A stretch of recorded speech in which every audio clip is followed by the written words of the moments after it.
Hello विद्यार्थी मित्रों, chapter number 4 ની અંદર આપણે વિશેષ રજૂઆતમાં આજે આગળ વધશું। છેલ્લે આપણે કેટલાક દાખલાઓની ચુંબકીય બળ રિલેટેડ કેટલાક દાખલાઓની ચર્ચા કરી હતી। આજનો આપણો મિત્રો મુખ્ય ટોપિક છે ચુંબકીય ક્ષેત્રમાં ગતિ કરતા વિદ્યુતભારિત કણ માટે આવૃત્તિનું સૂત્ર મેળવો, જે આપણે પ્રશ્ન સ્વરૂપે જોવાનો છે।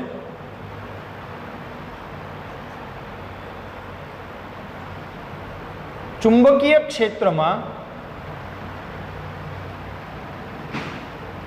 ગતિ કરતા વિદ્યુતભારિત કણ માટે આવૃત્તિનું સૂત્ર મેળવો।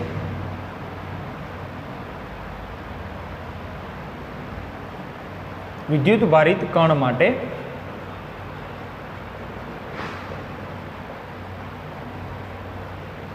આવૃત્તિનું સૂત્ર મેળવો,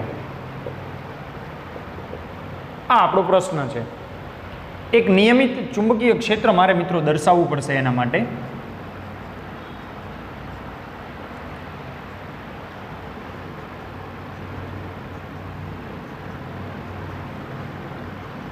નિયમિત ચુંબકીય ક્ષેત્રને દર્શાવી દઉં। અહીંયા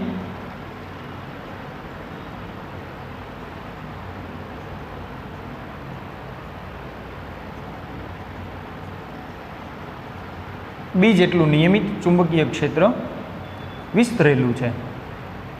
હવે આ ચુંબકીય ક્ષેત્રમાં ગતિ કરતો કોઈ એક વિદ્યુતભારિત કણ, ધારો કે આ વિદ્યુતભારિત કણ છે મિત્રો,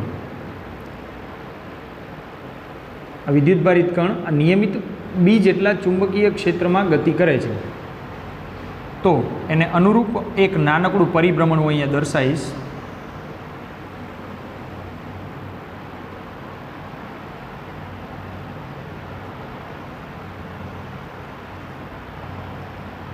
નિયમિત ચુંબકીય ક્ષેત્રમાં ક્યુ વિદ્યુતભાર ધરાવતો એક કણ ગતિ કરે છે। સ્પર્શકની દિશામાં એનો વેગ દર્શાવવું અને લંબરૂપે બળ એફ ક્યુ વિદ્યુતભાર ધરાવતો કણ છે। તે જ પ્રમાણે હજી ધારો કે આ સ્થાને પરિભ્રમણ દરમિયાન પહોંચે છે ત્યારે બળ એફ, વેગ વી, કણ ક્યુ। તે જ પ્રમાણે અહીંયા એક દર્શાવું છું, વેગ વી, બળ એફ, વિદ્યુતભાર ક્યુ। બી જેટલું નિયમિત ચુંબકીય ક્ષેત્ર વિસ્તરેલું છે, એમાં એક વિદ્યુતભારિત કણ વર્તુળમય ગતિ કરે છે। આપણે જે વર્તુળાકાર પરિભ્રમણ લીધું છે મિત્રો, એની ત્રિજ્યાને હું આર વડે દર્શાવીશ। મારે અત્યારે આ વિદ્યુતભારિત કણ માટે આવૃત્તિનું સૂત્ર મેળવવું છે, આ મારું મુખ્ય કામ છે।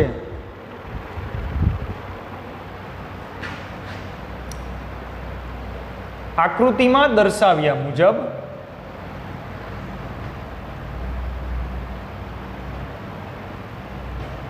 ધારો કે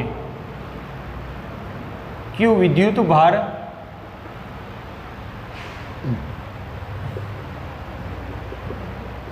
ધરાવતો કણ વી જેટલી ઝડપથી, આપણે અહીંયા મિત્રો તમે જોઈ શકો છો આવા ઘણા બધા કણને સમજી શકાય છે। એમાંથી કોઈ એક કણની મી વી ઝડપ અહીંયા દર્શાવી છે। વી જેટલી ઝડપથી ક્ષેત્રને લંબરૂપે ગતિ કરે છે। સમાન ચુંબકીય ક્ષેત્ર બીમાં સમાન ચુંબકીય ક્ષેત્ર બીમાં ક્ષેત્રને લંબરૂપે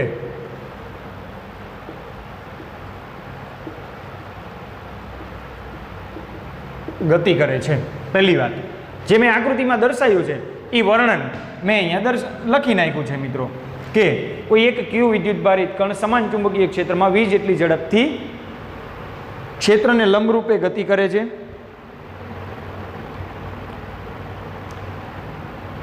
કણના ચુંબકીય ક્ષેત્ર માટે આપણે જો ક્ષેત્રને અક્ષ તરીકે લઈએ, ચુંબકીય ક્ષેત્રને, તો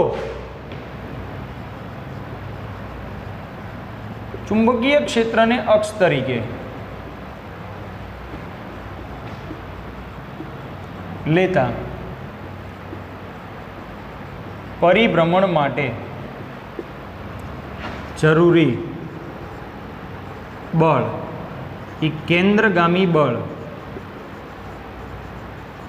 બરાબર કેન્દ્રગામી બળ બરાબર ચુંબકીય બળ થશે. વી ઝડપથી સમાન ચુંબકીય ક્ષેત્રમાં પરિભ્રમણ કરતો હોય મિત્રો તો તમે સમજી શકો છો કે બીવી ક્યુ જેટલું બળ લાગે. માટે કેન્દ્રગામી બળ m v square by r is equal to b v q. આપણે વિદ્યુત ભારને ક્યુ વડે દર્શાવેલું છે. તો આ પ્રમાણે હું કેન્દ્રગામી બળ બરાબર ચુંબકીય બળ લઈ શકું છું. એફ બરાબર બીવી ક્યુ. હવે આપેલી પરિસ્થિતિ અનુસાર પરિભ્રમણ માટે જરૂરી કેન્દ્રગામી બળ બરાબર ચુંબકીય બળ લેતા m v square upon r is equal to b v q થશે. હજી આના પરથી સામાન્ય રીતે એવું આપણે કહી શકીએ મિત્રો કે પહેલાં જે પરિભ્રમણની ત્રિજ્યા છે એના સૂત્રને મેળવવાનો પ્રયત્ન કરીએ તો આર બરાબર એમ વી બાય બી ક્યુ. આ ત્રિજ્યા થઈ. મારે આવૃત્તિ સુધી જવું છે. ક્યાં સુધી જવું છે? આવૃત્તિ સુધી. વર્તુળાકાર પરિભ્રમણ માટે તમે જાણો છો મિત્રો ચાક ગતિય સંબંધ કોણીય વેગ અને રેખીય વેગ વચ્ચેનો સંબંધ v is equal to r omega છે. ચલો અહીંયા હું મૂકું છું. હવે v is equal to r omega લેતા આપેલી પરિસ્થિતિમાં v બરાબર આર ઓમેગા લેતા માટે r is equal to m omega r છેદમાં b into q. v is equal to r omega રેખીય અને કોણીય વેગ વચ્ચેનો સંબંધ છે. ત્યાંથી આગળ વધીએ તો હું કોણીય વેગને સૂત્રનો કરતા બનાવું તો માટે omega is equal to B Q by M થશે, જેને આપણે કોણીય આવૃત્તિ કહીશું. હવે omega is equal to 2πf આવૃત્તિની સંજ્ઞા હવે આ પ્રમાણે આપણે જોઈશું is equal to B Q by M માટે આવૃત્તિ F is equal to B Q by 2πm. આવૃત્તિ થઈ ગઈ. આપણો જે પ્રશ્ન હતો ચુંબકીય ક્ષેત્રમાં ગતિ કરતા વિદ્યુતભારિત કણ માટે આવૃત્તિનું સૂત્ર. હવે તમે જાણો છો કે આવૃત્તિ અને આવર્તકાળ એકબીજાથી વ્યસ્ત સંબંધ ધરાવે છે. માટે પરિભ્રમણનો આવર્તકાળ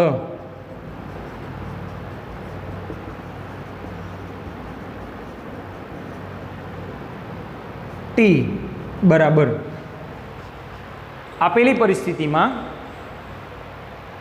આવૃત્તિ એ આવર્તકાળનો વ્યસ્ત આપણે નોર્મલી લઈ છીએ. એટલે સેકન્ડ ઇન્વર્સ આવૃત્તિનો એકમ હર્ટ્ઝ છે એટલે આપણે એને સેકન્ડ ઇન્વર્સ વડે પણ દર્શાવી છીએ. તો આપણને જે આવૃત્તિનું મૂલ્ય મળ્યું છે મિત્રો એનો વ્યસ્ત અહીંયા મૂકી દઈએ direct is equal two 2πm છેદમાં બી ક્યુ. તો આ મને પરિભ્રમણના આવર્તકાળનું સૂત્ર મળી જશે. તો થિયરીમાં એકદમ શોર્ટમાં બહુ ક્યાંય ડિટેલમાં આપણે જાજી ચર્ચા અહીંયા કરવાની જરૂર નથી, પરંતુ અહીંયા ડાયરેક્ટ આપણે એકદમ શોર્ટમાં દર્શાવી શકીએ. ત્રિજ્યા mv બાય બી ક્યુ વર્તુળાકાર પરિભ્રમણ માટે જરૂરી ત્રિજ્યા mv બાય બી ક્યુ. આ એક યાદ રાખવાનું છે. કોણીય આવૃત્તિ બી ક્યુ બાય એમ, કોણીય આવૃત્તિ અથવા કોણીય વેગ આપણે નોર્મલી ઓમેગા કોણીય આવૃત્તિ અથવા વેગના સંદર્ભમાં વ્યાખ્યાયિત કરતા હોય છે. 2πfના સંદર્ભમાં એ કોણીય આવૃત્તિ દર્શાવે છે. તો બી ક્યુ બાય એમ થશે. માટે omega is equal to B Q by M બરાબર 2πf લેતા આવૃત્તિ F is equal to B Q by 2πm થાય. તો પરિભ્રમણનો આવર્તકાળ ટી 2πm બાય બી ક્યુ થાય. તો આ પ્રમાણે આપણે આ થિયરીને સમજી શકશું. આ પ્રમાણે મિત્રો તમારે થિયરીને વ્યવસ્થિત તૈયાર કરવાની છે.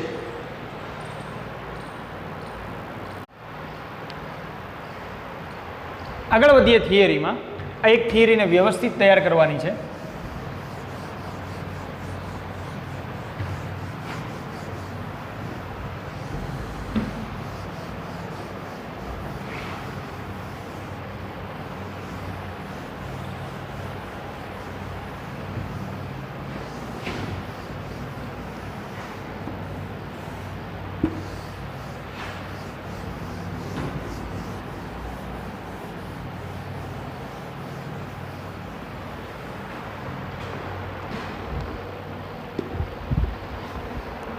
હજી એક પ્રશ્ન રજૂઆત જોઈએ.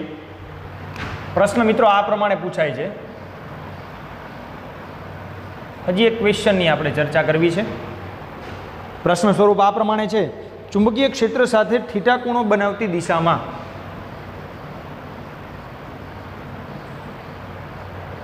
ચુંબકીય ક્ષેત્ર સાથે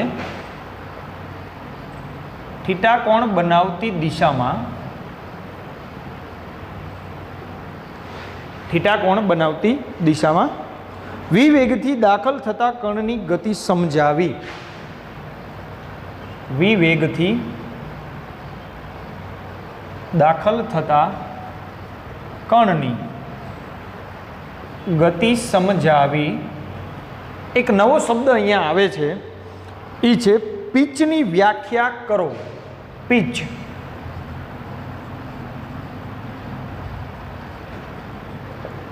આ પ્રમાણેની એક પ્રશ્ન રજૂઆત મારે સમજવાનો પ્રયત્ન કરવો છે.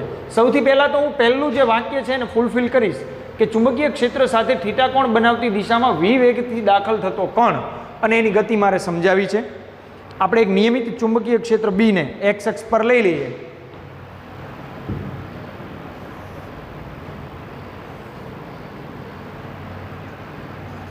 વાય અક્ષ, ઝેડ અક્ષ અને આ એક્સ અક્ષ છે મિત્રો. એક્સ અક્ષને સમાંતર અહીંયા નિયમિત ચુંબકીય ક્ષેત્ર છે એમ હું સમજવાનો પ્રયત્ન કરીશ. ચલો, એક વિદ્યુતભારિત કણ લેવું પડશે મારે. એક વિદ્યુતભારિત કણ લઈશ. ક્યુ જેટલો વિદ્યુતભાર ધરાવતું વિદ્યુતભારિત કણ છે, ચુંબકીય ક્ષેત્રમાં દાખલ થાય છે, તો એની ગતિ કેવી હશે એને મારે સમજવાનો પ્રયત્ન કરવો છે. વિવેગથી દાખલ થશે મિત્રો અને થીટા કોણે એની ગતિને હું ધ્યાનમાં લઈશ.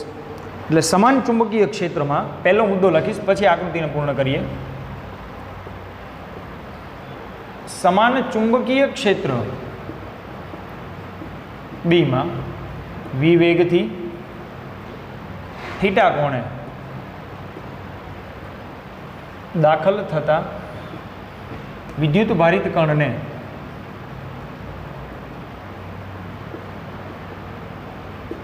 ધ્યાનમાં લો. વિદ્યુત ભારિત કણને મારે ધ્યાનમાં લેવાનું છે. આ વિદ્યુત ભારિત કણ છે, ધન વિદ્યુત ભાર લઈ છે એનો, એટલે આમાં હું દર્શાવી શકું આ પ્લસ ધન વિદ્યુત ભારિત કણ છે. થીટા કોણે દાખલ થતા મિત્રો ચુંબકીય ક્ષેત્રમાં એ ક્ષેત્રને સમાંતર આગળ ગતિ કરશે.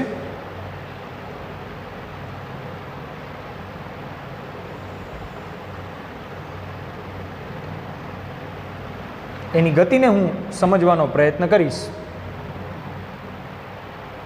તો આ પ્રમાણેની એક આકૃતિ બનશે.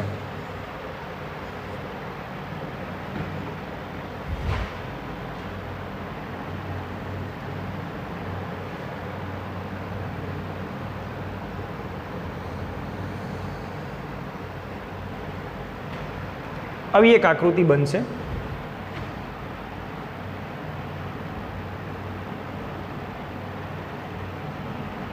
આ પ્રમાણે વર્તુળમય ગતિ મને મળશે. ચલો, ઘટકો લેવાનો પ્રયત્ન કરું હું તો કોઈ એક નિશ્ચિત બિંદુએ વેગના ઘટકોને વ્યાખ્યાયિત કરું.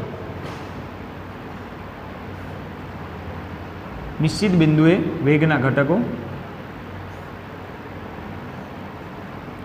તો અહીંથી મને વેગને સમાંતર ઘટક અને અહીંથી મને વેગને લંબ ઘટક મળશે. વિલંબ, વિસમાંતર વેગના ઘટકો હું દર્શાવવાનો પ્રયત્ન કરીશ. પછી આપણે અનુરૂપ વાત કરીએ આગળ એને સમજવાની. આટલી મિત્રો ત્રિજ્યા મળશે મને. આ જે ગતિપથ છે ત્રિજ્યા આર, ત્રિજ્યા આર એક નિયમિત ચુંબકીય ક્ષેત્રમાં ગતિ કરતા કણની આપણે વાત કરીએ છીએ. આપણે હવે કણના પ્રારંભિક વેગના ઘટકો દર્શાવશું. પહેલાં તો કણના પ્રારંભિક વેગના બે ઘટકો. પહેલું, ચુંબકીય ક્ષેત્રને સમાંતર ઘટક, વિસમાંતર, પેરેલલની નિશાની છે. અને બીજું, ચુંબકીય ક્ષેત્રને લંબ ઘટક, વિલંબ. મારે આ વેગના ઘટકોથી એવું સમજવું છે કે કેમ કણ વર્તુળાકાર ગતિ કરતું હશે, મારે એને સમજવું છે. થોડું અહીંયા વ્યવસ્થિત દર્શાવવાનો પ્રયત્ન કરીએ આપણે. કેમ કણ વર્તુળમાં ગતિ કરતું હશે એના માટે જવાબદાર આ વેગના ઘટકો છે. સમાંતર ઘટક ચુંબકીય ક્ષેત્રને સમાંતર હોવાથી તે ચુંબકીય ક્ષેત્રની દિશામાં આગળ વધારશે, જ્યારે લંબ ઘટક તેને વર્તુળાકાર પરિભ્રમણ કરાવવા માટે જવાબદાર છે. એટલે એક તો એ વર્તુળાકાર પરિભ્રમણ કરશે, વત્તા એ ચુંબકીય ક્ષેત્રની દિશામાં ગતિ કરશે. આપણે જે બે ઘટકો અહીંયા લીધા છે એને વ્યાખ્યાયિત કરીએ. સમાંતર ઘટકને લીધે V ક્રોસ B પ્રમાણે સમાંતર હોય તો લાગતું બળ શૂન્ય થઈ જાય. વેગના સમાંતર ઘટકને લીધે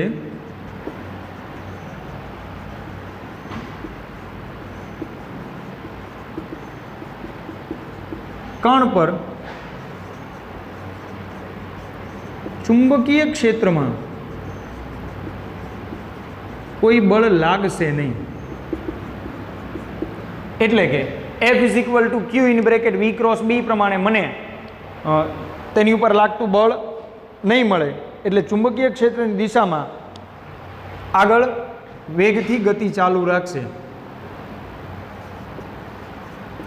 જેથી વિસમાંતરને લીધે કણ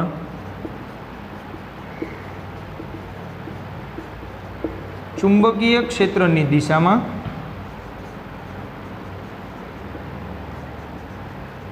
ગતિ ચાલુ રાખશે. આ છે પહેલો ઘટક. આપણે વાત કરી કે ચુંબકીય ક્ષેત્રને સમાંતર ઘટક છે વિસમાંતર. તો વિસમાંતરનો શું ઉપયોગ થયો?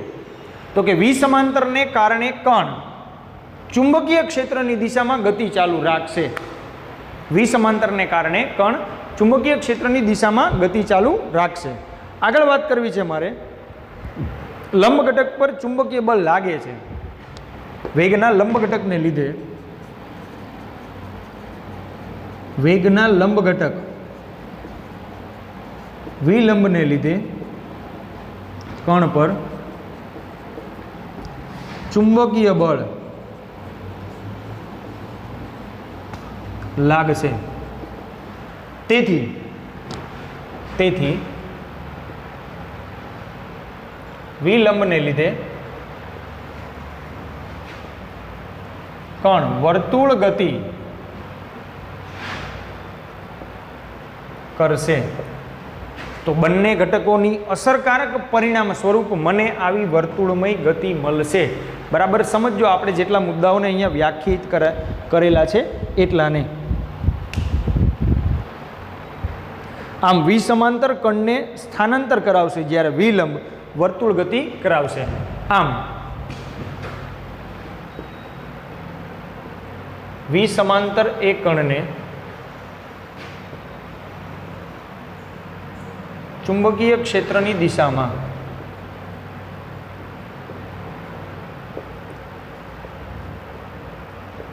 સ્થાનાંતર કરાવશે, જ્યારે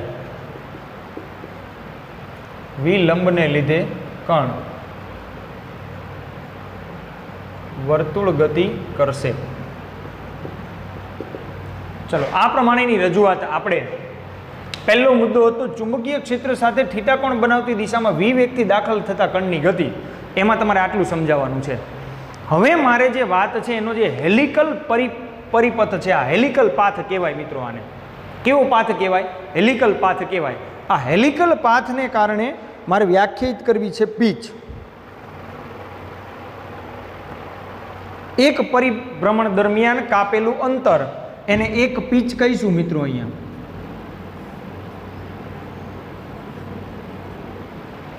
પીચની વ્યાખ્યા શું થશે? મારે પીચને વ્યાખ્યાયિત કરવું છે.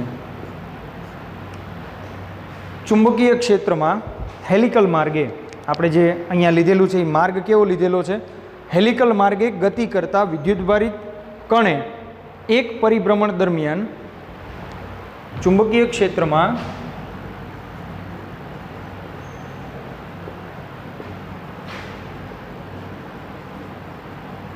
હેલિકલ માર્ગે પરિભ્રમણ કરતા, તમે જોઈ શકો છો કે આ જે કણ છે ને બી જેટલા ચુંબકીય ક્ષેત્રમાં હેલિકલ માર્ગે, આ જે એનો માર્ગ છે ને એ હેલિકલ માર્ગ છે, હેલિકલ માર્ગે ગતિ કરતા વિદ્યુતભારિત કણે હેલિકલ માર્ગે પરિભ્રમણ કરતા વિદ્યુતભારિત કણે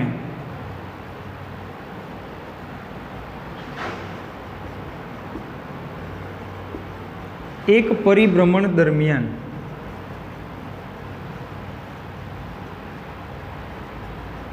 કાપેલા અંતરને પિચ કહે છે. એક પરિભ્રમણ દરમિયાન કેટલું અંતર કાપે છે એને આપણે પિચ કહીશું. કોની દિશામાં કાપે છે એ તમે સમજી શકો છો કે અત્યારે પરિભ્રમણ ચુંબકીય ક્ષેત્રની દિશામાં છે, એટલે ચુંબકીય ક્ષેત્રની દિશામાં ચુંબકીય ક્ષેત્રમાં હેલિકલ માર્ગે પરિભ્રમણ કરતા વિદ્યુતભારિત કણે એક પરિભ્રમણ દરમિયાન ચુંબકીય ક્ષેત્રની દિશામાં કાપેલું અંતર, અને તમારે ચોકસાઈપૂર્વક લખવું હોય તો હજી ચુંબકીય ક્ષેત્રની દિશામાં કાપેલું અંતર એવું આપણે એડ કરશું. ચુંબકીય ક્ષેત્રની દિશામાં કાપેલા અંતરને પિચ કહે છે.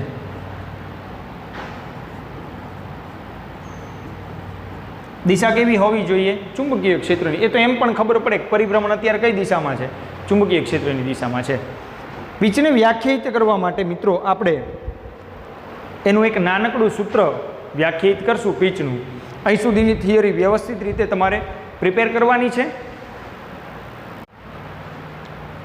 પિચના સૂત્રને વ્યાખ્યાયિત કરવાનો પ્રયત્ન કરીએ મિત્રો. આ થશે એક પિચ એટલે કાપેલું અંતર.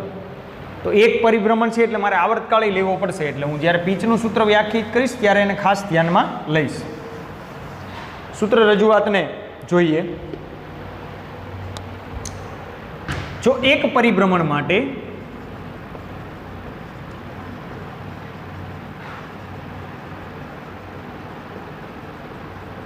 લાગતો સમય ટી હોય તો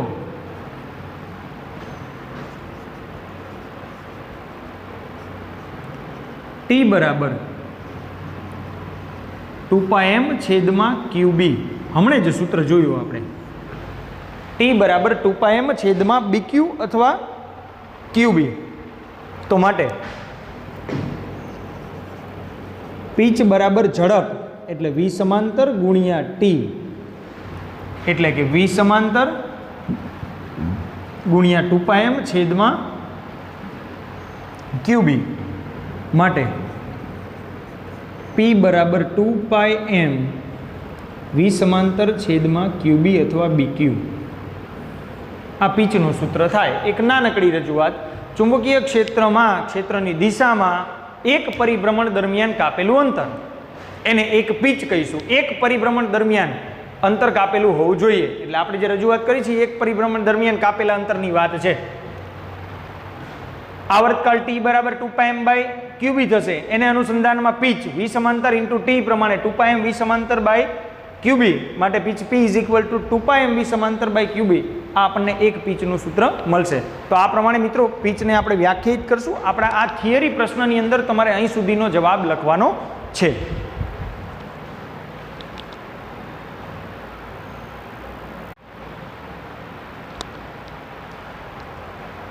ચલો આને સંબંધિત હવે આપણે આ થિયરીને તમારે વ્યવસ્થિત તૈયાર કરવાની છે મિત્રો. આને સંબંધિત આગળ દાખલો ગણવાનો પ્રયત્ન કરીએ.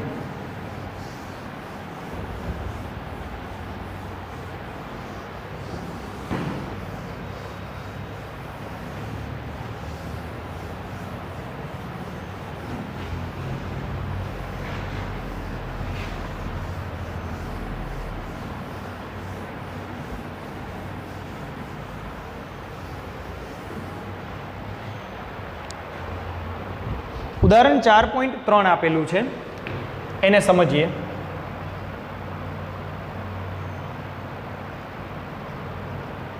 ઉદાહરણ 4.3 6 ગુણ્યા 10⁻4 ટેસ્લા જેટલા ચુંબકીય ક્ષેત્રમાં, એટલે ચુંબકીય ક્ષેત્ર બી છે, 6 ગુણ્યા 10⁻4 ટેસ્લા જેટલા ચુંબકીય ક્ષેત્રમાં 3 ગુણ્યા 10⁻7 મીટર પ્રતિ સેકન્ડની ઝડપથી, એટલે ઝડપ વી, 3 ગુણ્યા 10⁻7 મીટર પ્રતિ સેકન્ડ ગતિ કરતા ઇલેક્ટ્રોનના માર્ગની ત્રિજ્યા કેટલી હશે? આર મેળવવું છે. એના માટે દ્રવ્યમાન 9 ગુણ્યા 10⁻31 લેવું અને વિદ્યુત ભાર દ્રવ્યમાન એમ 9 ગુણ્યા 10⁻31 અને વિદ્યુત ભાર 1.6 ગુણ્યા 10⁻19 કુલમ આટલું લેવાનું છે. તો આપણે હમણાં થિયરી જોઈ છે, એમાંથી ગતિમાર્ગની ત્રિજ્યાનું સૂત્ર લગાડવું છે. ચલો પહેલાં એ લગાડી લઈએ. ગતિમાર્ગની ત્રિજ્યા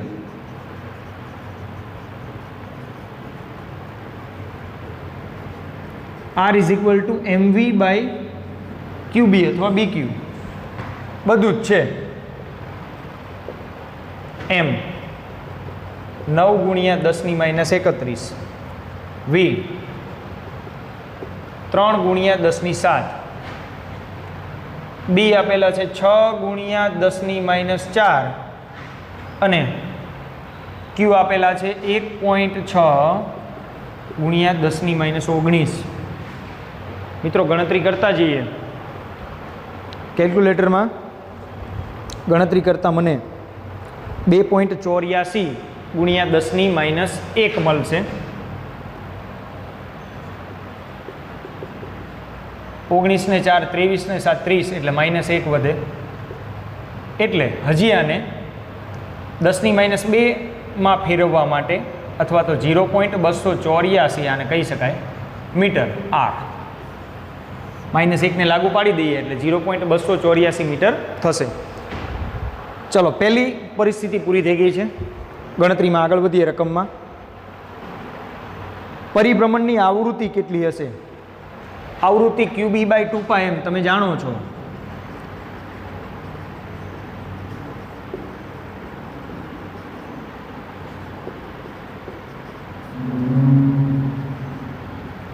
એક 1.6 ગુણ્યા 10⁻19, 6 ગુણ્યા 10⁻4, 2 ગુણ્યા 3.14 એમ 9 ગુણ્યા 10⁻31. ચલો ફરી એકવાર આ જે કિંમત છે એને આપણે કેલ્સીમાં ચેક કરવાનો પ્રયત્ન કરીએ તો મને આવૃત્તિ 0.167 ગુણ્યા 10⁸ હર્ટ્ઝ મળે છે.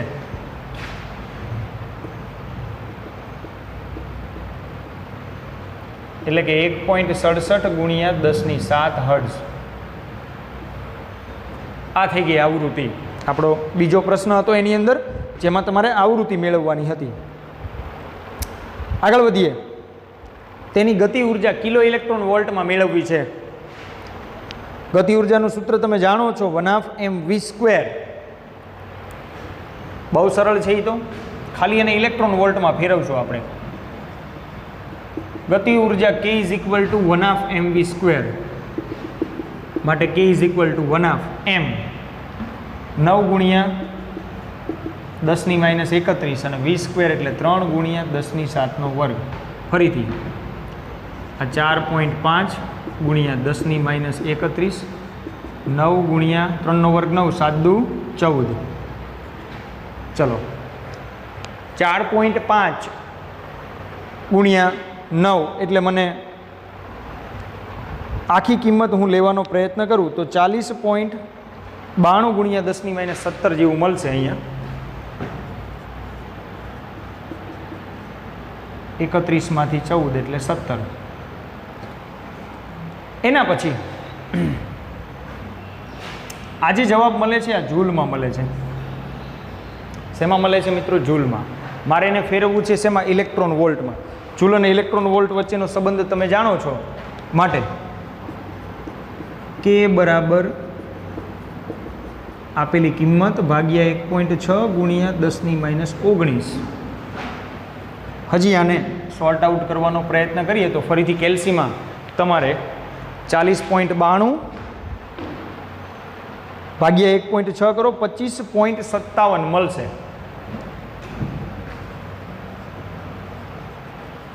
અહીંયા 19 અને 17 એટલે 10⁻2 કિલોમાં ફેરવવા માટે આ ઇલેક્ટ્રોન વોલ્ટમાં જતું રહ્યું. આ કિલોમાં ફેરવવા માટે 2.55 ગુણ્યા 10⁻3 electron volt. 2.55 kilo electron volt. આ છે ગતિ ઉર્જા. અહીંયા તમારો સંપૂર્ણ દાખલો પૂર્ણ થાય.